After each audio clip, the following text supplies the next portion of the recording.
Welcome to my channel. So today we are going to discuss a very important topic, that what is the best time to take supplements for better absorption in our body. As we all know कि आजकल की जो diet है that is not sufficient for reaching all the demands and to get rid of all the deficiencies, especially vitamin B, vitamin B12, vitamin E. तो हमारी body में देखिए सिर्फ डाइट से सारे सप्लीमेंट्स की एब्जॉर्प्शन नहीं हो पाती है, तो इसीलिए इम्पॉर्टेंट हो जाता है कुछ मिनरल्स को, सप्लीमेंट्स को अपनी बॉडी में लेना। बट उसकी एब्जॉर्प्शन उतना ही इम्पॉर्टेंट है कि उनकी एब्जॉर्प्शन बेस्ट हो सके ताकि वो हमारी बॉडी को हेल्दी रख सके। तो वो कौन से ऐसे टाइम है जिसमें हमें ये सप्लीमेंट्स लेने चाहिए, सो ये आप लोगों से मैं शेयर करना चाहती हूँ। देखिए ऐसा होता है कि जो वाइटामिन्स हैं वो वाटर सॉल्युबल भी होते हैं, देन जो वाइटामिन्स हैं वो फैट सॉल्युबल भी होते हैं। बट जो vitamin B12, then magnesium, vitamin C, ये एक तरह से वाटर सॉल्युबल वाइटामिन्स हैं। तो ये जो वाटर सॉल्युबल वाइटामिन्स हैं इनको हमेशा एम्प्टी स्टमक या लाइट ब्रेकफास्ट के बाद लेना चाहिए। जैसे मॉर्निंग में आप कुछ लाइट मील लेके या खाली फ्रूट्स लेके, जब आपका स्टमक पूरा फिल्ड नहीं है तब आप वाइटामिन B12 को और इसके साथ साथ मैग्नीशियम को और इसके साथ साथ वाइटामिन C को साथ में ले सकते हैं।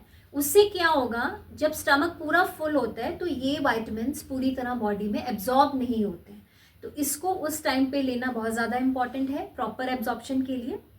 उसके बाद इंपॉर्टेंट हो जाता है जो फैट सॉल्युबल वाइटामिन्स हैं। तो फैट सॉल्युबल वाइटामिन्स कौन से हैं? Vitamin A, vitamin D, vitamin E, omega 3। तो उसको एब्जॉर्प्शन के लिए बेसिकली फैट चाहिए होता है। तो फैट सॉल्युबल वाइटामिन्स के लिए इंपॉर्टेंट होता है एक प्रॉपर हेल्दी मील। तो ये प्रॉपर हेल्दी मील आपने जैसे लंच के बाद आप ये वाइटामिन्स ले सकते हैं। इवन कैल्शियम तो इसमें इंपॉर्टेंट हो जाता है। और जो largest meal of the day होता है वो आइदर हमारा लंच होता है या मिड मील होगा, mid meal of the day. So dinner कभी भी हैवी मील नहीं लेना चाहिए। सो ये सप्लीमेंट्स को कभी भी रात को नहीं खाना चाहिए। उसके बाद इम्पॉर्टेंट हो जाता है इसके साथ साथ कौन से कॉम्बिनेशंस इकट्ठे लेने चाहिए और कौन से कॉम्बिनेशंस इकट्ठे नहीं लेने चाहिए। सो इसी तरह से जो आयरन है और आयरन को वाइटामिन C के साथ कंबाइन करके जब लेते हैं तो उसमें आयरन की जो एब्जॉर्प्शन है वो बॉडी में अच्छी होती है। और आयरन भी हमेशा एम्प्टी स्टमक या ब्रेकफास्ट के बाद लेना ही बेटर है, या एक लाइट मील लेके ले सकते हैं ताकि उसकी एब्जॉर्प्शन हो सके। आयरन को कभी भी कैल्शियम के साथ नहीं लेते हैं, बिकॉज आयरन की एब्जॉर्प्शन कैल्शियम साथ में लेने से उसकी जो एब्जॉर्प्शन है वो काफ़ी ज़्यादा डिस्टर्ब हो जाती है, वो नहीं एब्जॉर्ब हो पाता। तो ये सारे टाइमिंग्स हैं जो मैं आपके साथ शेयर करना चाहती थी।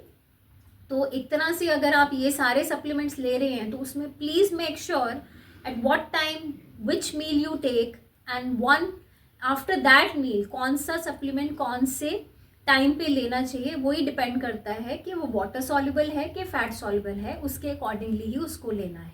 इसके रिगार्डिंग आप कुछ भी शेयर करना चाहते हैं तो please you can comment there, you can write in the box there. And आप लोग मुझे इंस्टाग्राम पे भी फॉलो कर सकते हैं, वहाँ कुछ भी कमेंट कर सकते हैं, कुछ क्वायरीज हैं तो वहाँ पे लिख सकते हैं। And you can follow my channel. Thank you.